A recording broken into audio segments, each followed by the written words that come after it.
Coming up on Chapman News, as President-elect Trump continues to make key appointments for his administration, there is a new development today in his felony sentencing.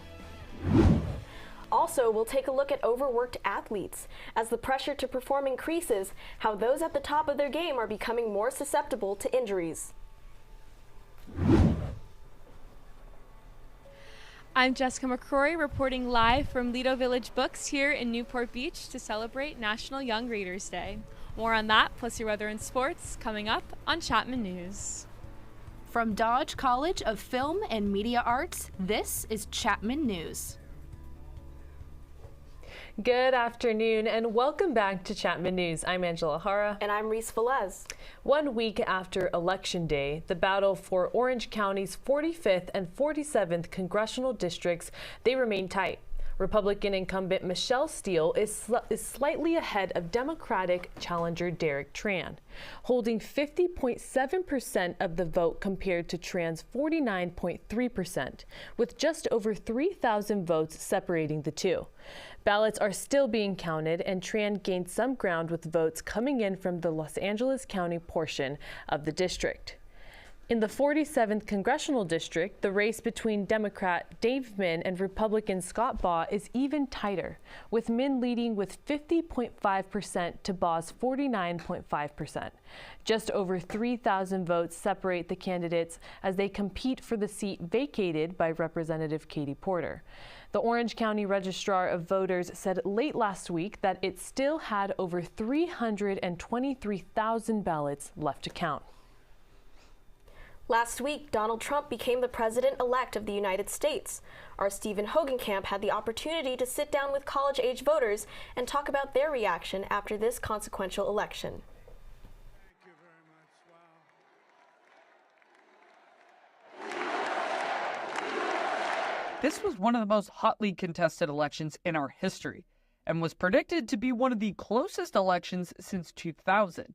Because of this, voters had many different reasons for why they showed up and spoke their minds. Identity politics and wokeism, to me, that has infiltrated like many different sectors of society. Definitely for me, reproductive rights, that was a big one. Like queer rights, as I'm part of the community, so that's definitely a big concern for me. A lot of people say that their vote doesn't matter. I believe it truly does, not just for the president, but for the other choices that are there on the ballot. For the first time in his 3 campaigns, Donald Trump won the popular vote, despite a thunderous start and massive donations for the Harris campaign. Voters were asked where she may have gone wrong. She wasn't authentic. That was the problem. Everything that she said to me, like it sounded rehearsed. It didn't feel natural. It just sounded like someone just made her, like she had this whole team of people that just made her memorize things and just talk it out. The two main groups that I think got a lot of, or voted a lot heavily for Trump were the Latino voters, which came as a surprise to a lot of people, and younger white men in particular. In a time where our political climate is as polarizing as it has ever been, I asked these young voters if there is a future where both politicians and people can come together on important issues. I want to say yes. I mean, I feel like that's always the goal. I mean, why would we all want to be in a country that's not united? We're the United States. As corny as it sounds, that's how we should be. So I do see and have hope that we will go back to kind of a more centrist or at least less polarized front. I feel like this election is really gonna make people realize the similarities between the two parties and that the two-party system isn't really working anymore. As there are just 69 days until Donald Trump begins his second presidency, these 4 voters, regardless of their political leanings, are hoping the country can find some common ground to build on. I'm Stephen Hogenkamp, reporting for Chapman News. A New York judge today has delayed his decision on whether to dismiss President-elect Trump's conviction in his hush money case. Sentencing had been scheduled for later this month, but now prosecutors are assessing how to proceed after Trump's electoral win. Meanwhile, Trump continues to name members of his new administration. Trump has made 8 selections so far, including his campaign co-chair, Susie Wiles, as his White House chief of staff. Wiles will be the first woman to ever hold that position. Also in that lineup, Trump chose Thomas Homan to be the ICE director for a second time. Homan, who has been described as a border czar by Trump, has said he would be ready to run the largest American mass deportation. I got a message to the millions of illegal aliens that Joe Biden's releasing our country in violation of federal law. You better start packing now. The presidential inauguration is in just over 2 months. Until then, he will continue to build the team that will help run the second Trump administration.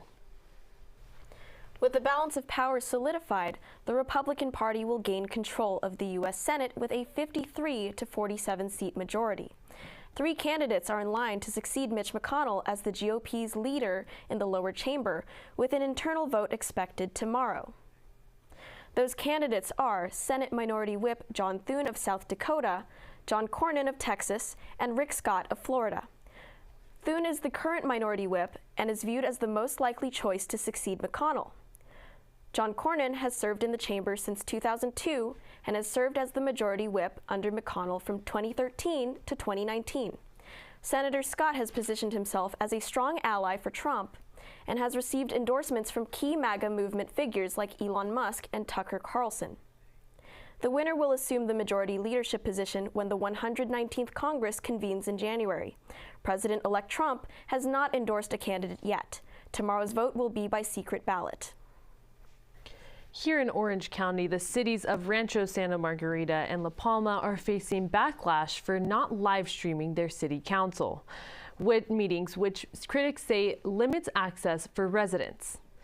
A recent review of City Council meeting accessibility in Orange County by Chapman University students working in collaboration with Voice of OC found Rancho Santa Margarita and La Palma as the only 2 cities not offering live video access to their meetings.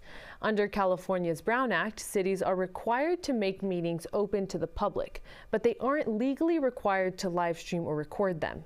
Yet critics say video streaming should be a priority, especially for those constituents who can't attend in person due to work or health reasons. Rancho Santa Margarita's public information officer, he declined an interview with us but emailed Chapman News a statement saying, quote, "The city complies with all aspects of the Brown Act. At this time, we do not video stream council meetings. The city has no further information, response, or statements related to this inquiry." Ozempic, a prescription drug used to treat diabetes, gained popularity this year as a weight loss drug. New research shows it also has surprising benefits in reducing alcohol and opioid cravings. A study published in the Addiction Medical Journal concludes that Ozempic may help those struggling with drug and alcohol addiction. The research showed a 50% reduction in binge drinking among alcohol users and a 40% drop in overdose rates among opioid users who were prescribed Ozempic. Chapman Health Sciences professor Manjari Murali explains how Ozempic affects what is called the brain reward circuit. Addictive drugs' reward stimuli will increase dopamine from the VTA to the accumbens, whereas Ozempic decreases dopamine release in this circuit. So their craving for opioid or alcohol is decreased as a result. The authors of the new study say while the results are promising, more research is needed before Ozempic could be used to treat drug and alcohol addiction. One of the nation's top fast food chains continued to deal with the fallout of a deadly E. coli outbreak. McDonald's Quarter Pounders recently sickened at least 75 people in 13 states. 1 person died and 22 others were hospitalized. The U.S. Food and Drug Administration believes uncooked onions were the cause of the outbreak. McDonald's says it acted swiftly to address the issue. Syracuse University Assistant Professor of Public Relations Erica Schneider says although McDonald's is one of the biggest brands, it is not immune to the consequences of a crisis like this. They are doing risk assessments, they're evaluating threats, and they're out, they have the resources to put into these systems. And if a company this big with this many resources still can be at the mercy of this type of crisis, then you know that it's inevitable. Schneider says a quick response was important in order for McDonald's to continue to have the trust of its customers. And she says accepting responsibility is also key. On Wall Street, McDonald's shares have dropped 7% since the E. coli outbreaks. We may think our favorite athletes are invincible, but as leagues expand their regular and postseason competition, athletes are playing and practicing more. And as a result, some are being sidelined by injuries more often. Our Chapman News reporter Ingrid Lee has more. Federation of Association Football, or FIFA, introduced a 32-team club World Cup in September. Players have been rumored to be considering a strike, since they now have to play as much as 60 to 70 games at a top-tier level, compared to the average regular season of 40 to 50 games. Manchester City midfielder Rodri is one of the many speaking out about a possible player strike. A week after speaking in support of the possible strike, he suffered an injury from knee ligament damage during the team's match against Arsenal. Dane Jefferson, the president of San Diego State University's men's club soccer team, says FIFA is putting profit over players' well-being. I think FIFA as a whole is reaching a point where its entertainment and its monetary value is growing so much that, especially with all these streaming platforms, people want to put out as many games as possible without keeping in mind how taxing it is on the individuals themselves. Jefferson believes the players speaking out against FIFA's demanding schedule is a step in the right direction, but the price is still being paid. I think the good thing that they're doing is making themselves heard.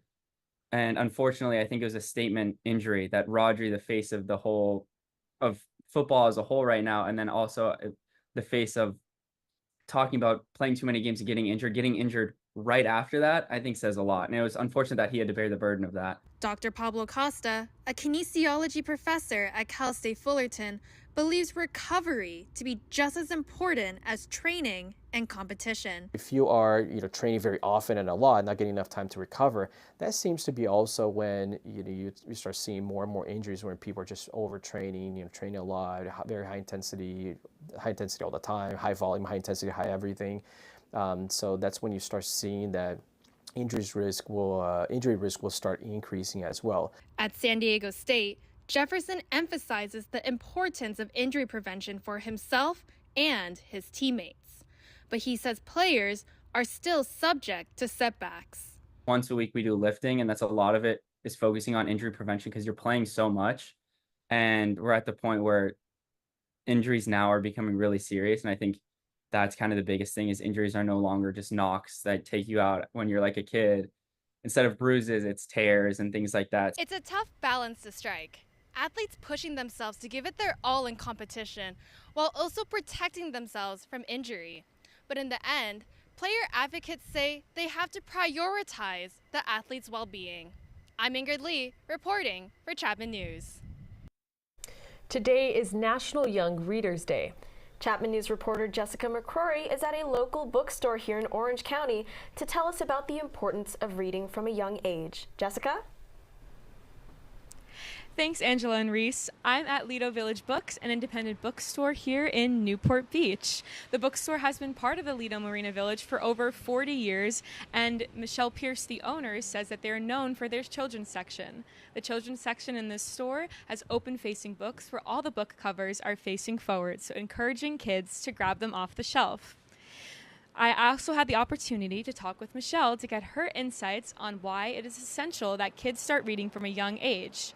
She told me, quote, that when kids find pleasure in reading, it sets them up for their future to the point of even finishing high school and going into university.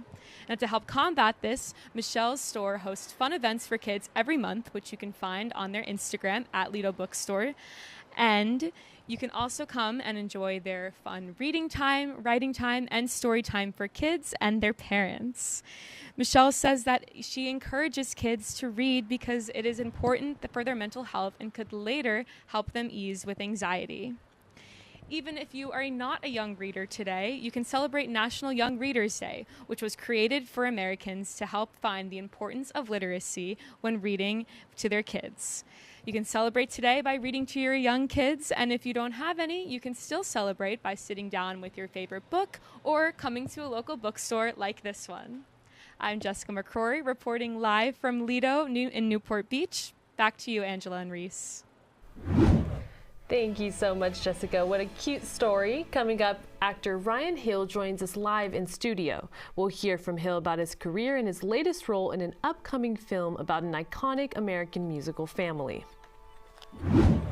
I'm Stephen Hogenkamp. Coming up, we'll take a look at the national and local weather forecast and the chilly temperatures this winter brings. More on that after the break.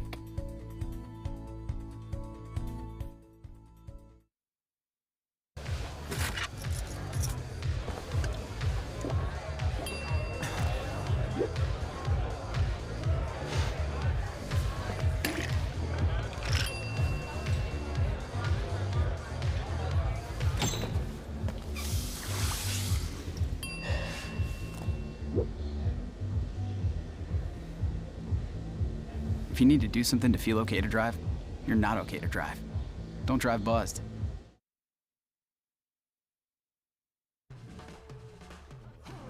When you adopt a shelter pet, you discover their unique mix of all kinds of traits. Where'd Wiley go?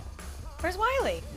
Ah, there she is. Paw? Do you remember being an ancient wolf? Do you ever feel the call of the wild? You're a renegade cop, and I'm a con woman with nothing to prove. But together, we could really solve this murder. They're a little bit of a lot of things, but all of them are pure love.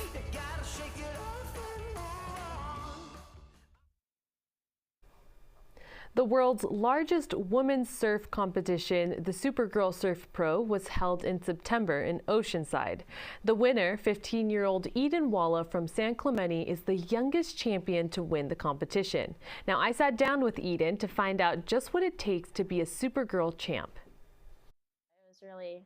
It's really cool because now I feel like I'm truly like a part of that next level. You're looking at the most recent champion for the Nissan Supergirl Surf Pro, Eden Walla. The 15-year-old beat out 140 of the world's best women surfers to claim the title. To prepare, Eden has an intense training schedule. I probably surf for about 4 hours every day, but then I also like stretch and I work out and I try to keep my body healthy. So I probably do in total about 6 hours of training every week. The young athlete tells me how she first fell in love with surfing. We'd be at the beach all day, and just surfing and boogie boarding and just playing in the water and looking in the rocks for just fish and stuff. And so just being around it so much, it really just made me realize all the amazing things about it. She says she owes a lot to her dad, who didn't hold back in his critiques of her surfing but also encouraged her love for the sport. Recently, Eden competed in the second Supergirl event in Jacksonville Beach, Florida. When talking to the champ, she had a message to share with all women surfers who want to compete in competitive surfing. At the end of the day, it just has to be fun. It can't be something you have to go do. It's has to be something you want to go do every day. It can be really frustrating sometimes, but you just always have to push through.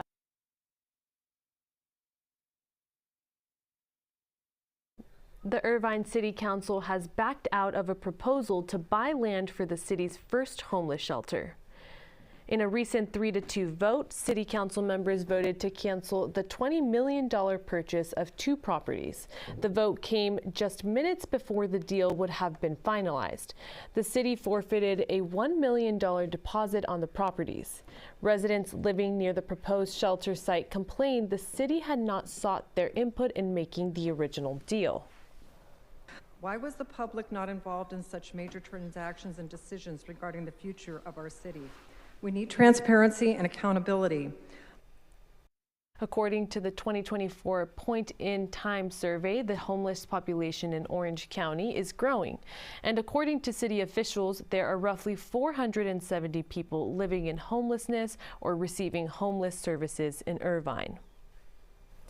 Military service members past and present were celebrated across the country yesterday in honor of Veterans Day.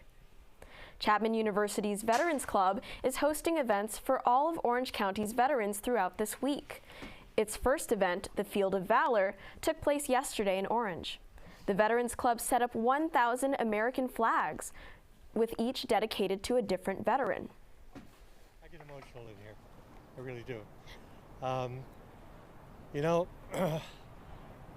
the flag represents our nation. I honor it. I respect it. I'll do anything for it. This year, the theme for the Field of Valor is a legacy of service. Though only a year old, Chapman's Veterans Club has dozens of resources for military-connected students and over 100 club members. Now, I don't know about you, Angela, but the weather has definitely been feeling colder lately. I know. Fall weather is finally upon us. Our own Stephen Hogenkamp has more on that cold weather feeling we've been feeling all around the country. What do you got for us, Stephen? Thank you so much, Reese and Angela. Well, you said it, the weather sure is cooling down here in Orange County, but as well around the country. And you can see cooling down. I'm blue, that's blue. We're feeling blue all over this country here. We're going to start with our national forecast, starting here on the West Coast. And Seattle, it's your typical PNW. Some rain. They might have a chance of snow towards the end, about a ½ inch of rain, and low to mid 50s with complete cloud coverage. They're not going to see lots of sun through the coming weeks. Then you can see pretty typical weather here in San Francisco. It gets pretty chilly there up north, especially this time of year with the wind that can make it chilly. That's what we've seen across this entire country is the excess of wind. Salt Lake City might see some snow. They're going to get both rain and snow. It's going to be almost a trifecta. They won't get too much wind there, but low to mid 40s in that area. And then Denver also about 53 degrees there. It's going to be more of the same, but they will see a lot of wind gusts up to 20 miles an hour. Our desert areas are going to see lots of sun coverage, but it's still going to get cold, especially at night in Las Vegas specifically. Then making our way over here to the Midwest, Minneapolis, they're expected to see very heavy winds up to 32 miles per hour in the Great Lakes state, just about 45 degrees a high for today. In Houston, it's going to be more of what they see in the Southwest. Dry, humid temperatures with some cloud coverage, but just about the low 80s. Then we push our way across here in Chicago. The Windy City, don't see it too much in today, just about low 50s, so they are going to get a little cold. Down here in Phoenix, just like Houston, very dry, humid temperatures, except they're going to see a little bit of rain too. They do have some coastal flood alerts, remembering back earlier if you've been keeping up, Hurricane Rafael is now down to a tropical storm, but they'll have that coastal flood alert for both today and tomorrow. And then here in DC and New York, pretty typical, very sunny weather, but still a little nippy, especially in the morning. Then we take a look at our current conditions, 71 degrees here in Orange, but don't let that fool you. It is still pretty cold, especially as the night carries on. Looking at our OC forecast, pretty similar as what we see throughout our time here in OC. As you see on the coastal sides, it'll get just a little cool, especially here in San Clemente. It's going to get pretty windy down there towards the night. Then you move a little more inland and that weather's gets a little hotter in temperature, a little dry, especially here in Orange. The Santa Ana winds seemingly have gone away. And then finally, we're going to take a look at our 5-day Fenestra forecast. And you can see it's going to be sunny throughout the week until you get to Saturday. You're going to see a little cloud coverage, but it's going to get really cold at night. And I'm going to throw some songs at you. We got Sweater Weather by The Neighborhood and Shivers by Ed Sheeran. Get those in your playlist because that's what we're going to see. It's going to get cold at night. Make sure you're prepared for those cold temperatures. But that's all for me on my last day in front of camera this semester. I'm Stephen Hogenkamp. We'll see you next time. Stay warm out there, everyone. Thank you, Stephen. We'll be staying warm. Now, actor Ryan Hill plays the role of Tito Jackson, one of the Michael Jackson's older brothers in Michael, a highly anticipated film about the life of pop star Michael Jackson. That's right. Now, Hill has had roles in Grey's Anatomy, Lovecraft Country, and more. Hill is with us in studio today to discuss the upcoming film and his own acting career. How are you today? I'm good. Thank you for having me. Good. Great to have you here. So in this film, you play the role of Tito Jackson, and as we know, he recently, died in September. Does that affect the way that you play this role? Yes. He had passed after we had wrapped the film, and I was devastated when I heard the news. And I felt like I just had a real deep connection with Tito through all the extensive research that I did. So it's just really even more of an honor to be able to portray someone as iconic as he is, and I hope he did it justice. Yeah. Yeah, and at just 19, you've acted in multiple TV series, and now you've secured this major role. So, what advice do you have for any young actors like yourself? I'd say really don't get trapped in comparison, because it's so easy to see people on social media, people your friends, book things, and you want to be happy for them, but you also wish that was you. And I'm also kind of still dealing with that as well, just seeing everybody win, which I'm happy for, but of course you want it so bad. But it's important to know that the right roles are for you. Your journey is your journey, and the right roles are going to happen for you, and just be true to yourself, and it's going to happen. Yeah, be true to yourself. Yes. That's a great message. All right, Ryan, where can we find you on social media? Yes, you can find me on all social media at _Ryan Hill, RHYAN. All right, make sure to give him a follow, and we can follow up on his acting career. Yes, again, actor Ryan Hill, thank you so much for joining us today. The Kansas City Chiefs continue to prove why they are the back-to-back Super Bowl champions. That story and more sports news coming up.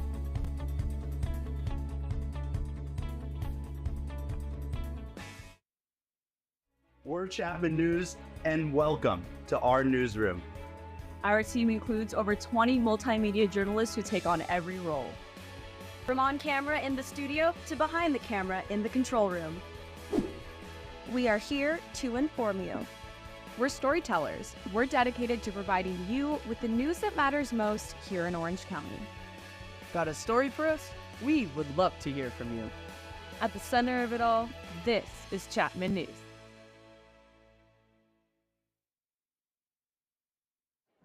The black truck? Hey, Christina from accounting. Yeah, hi. Hey, I used to date a girl named Christina. Oh, really? Yeah, and then she dumped me for my best friend. You want to see some photos of them that I took? I don't. I thought we talked about this, buddy. Buzzed and overshared again? Yeah. Yeah. I'm gonna call a car. That's a smart idea.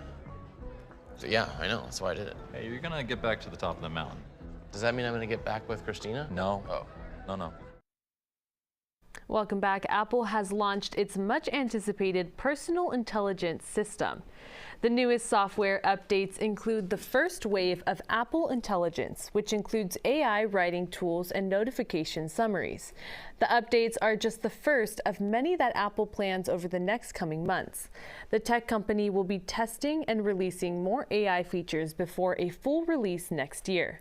Updates for iPhones, iPads, and Macs are out now, with users able to choose whether or not to have Apple Intelligence downloaded to their devices. Disneyland is set to open a new ride this week. Tiana's Bayou Adventure is a water ride inspired by Disney's 2009 film, The Princess and the Frog. The ride highlights Disney's first black princess and is replacing Splash Mountain. Disney announced plans to close Splash Mountain in 2020. It was based on Disney's Song of the South, a 1940s film which was criticized for perpetuating racist stereotypes. Forbes says the cost of this ride conversion at Disneyland and Walt Disney World over the last 4 years is about $142 million, one of the most expensive ride updates in Disney history. The water ride opens to the public in Disneyland this Friday. Tomorrow is World Kindness Day, a day dedicated to promoting and celebrating acts of kindness.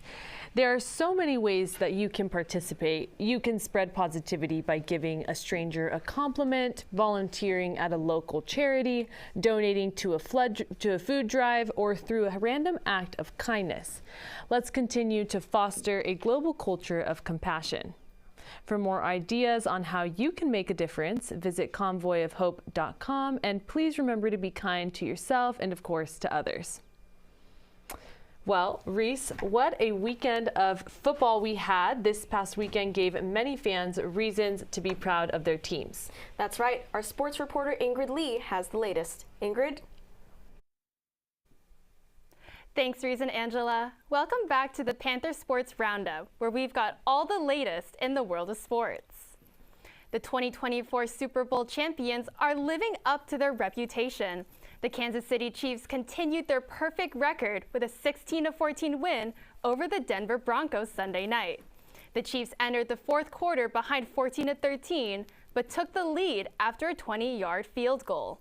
With around 6 minutes left, the Broncos offense led the team down the field, setting up kicker Will Lutz to what could have been the 35-yard game-winning field goal. Chiefs defensive end Mike Dana is credited with blocking the kick, securing the Chiefs another win. The team currently has a 9-0 record and extend their winning streak to 15 consecutive games since December 2023. The Ole Miss Rebels continue their march to the college football playoffs. Number 16 ranked Rebels showcased a harmonious performance between its offense and defense to defeat number 3 ranked Georgia in a 28-10 win Saturday afternoon. Georgia Bulldogs quarterback Carson Beck's throw was intercepted in the fourth quarter by John Saunders Jr. on a 4th and 10. The Rebels proceeded to complete a field goal, furthering its lead, and eventually leading to a Rebels win. This is the biggest win for head coach Lane Kiffin during his time at Ole Miss. Fans also got a taste of victory, storming the field early with 16 seconds remaining on the clock in the fourth quarter. Ducks fans are quacking for joy in hopes of continuing the team's winning streak tomorrow night when Anaheim hosts Las Vegas. The Anaheim Ducks were victorious over the Columbus Blue Jackets on Sunday night, winning 4-2.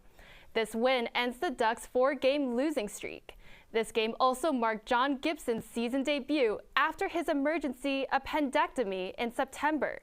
Gibson recorded a total of 38 saves. Ducks right wing Brett Leeson scored early in the first period, followed by another goal from defenseman Jackson Lacombe in the second. These are their first goals of the season.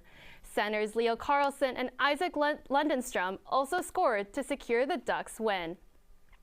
Netflix will stream its first live boxing match this Friday, Jake Paul versus Mike Tyson. The event will see influencer turned boxer Paul fight boxing legend Tyson in an 8-round match. It will be Tyson's first professional fight in over 34 years. The card will also see the highly anticipated women's boxing rematch between Amanda Serrano and Katie Taylor in the co-main event. Netflix subscribers can see the fight at no extra cost, making it one of the cheapest pay-per-views in boxing history.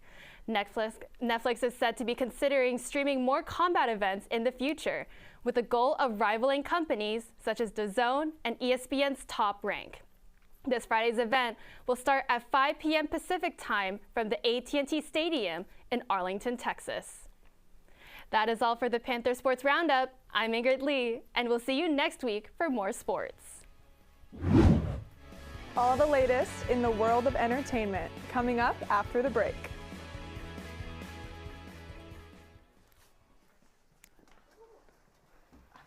Oh, okay.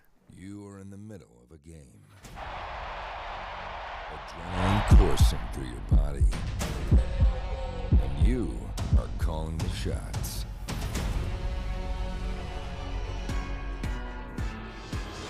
Feel the power as you control the game's narrative. From commentator to camera virtuoso, replay wizard to unyielding director. There is no better experience than being in the moment. Challenge your limits and embrace the electrifying rush that comes with the crowd's roar. You never know the epic plays you will capture and the masterpiece you could make. You could be an amateur learning on the fly or a pro Wanting to expand your skills, you will always fit in. And what better place to broadcast your skills than in sports? Never knowing what is coming next and always coming across something new. Join the Chapman Sports Broadcasting Network and experience the thrill of life. Welcome back to Chapman News. Now it's time for an entertainment update. From film releases to celebrity headlines, our feature reporter Caroline Linton has the latest. Caroline? Thank you, Angie and Reese. It has been an exciting week in the world of entertainment. Let's take a look at some of the highlights. A particularly hot debate has been ignited as People's Magazine preps to announce the Sexiest Man Alive 2024. Hints have been dropped that music producer Benny Blanco will take the cake this year with a feature story posted yesterday on People Magazine. In the exclusive interview, Blanco revealed his rules for being a, quote, sexy gentleman. Since this article was released, the internet has been in heated arguments of whether or not he should be crowned. But the final decision will be revealed tonight on The Late Show with Stephen Colbert. Speaking of jaw-dropping reveals, Megan Fox and Machine Gun Kelly's family is getting a little bigger.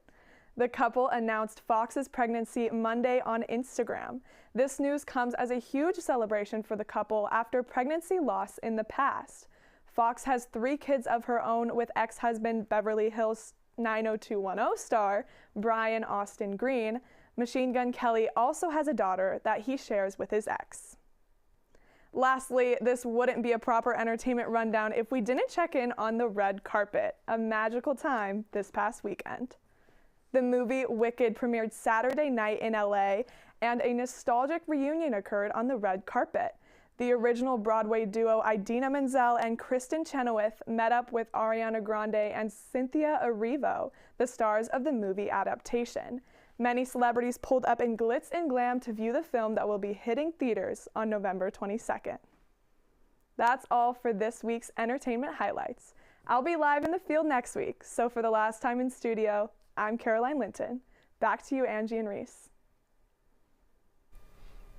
Thank you, Caroline. That is all we have for today on Chapman News. I'm Reese Velez. And I'm Angela Hara. See you for our final newscast of the semester. That's next week.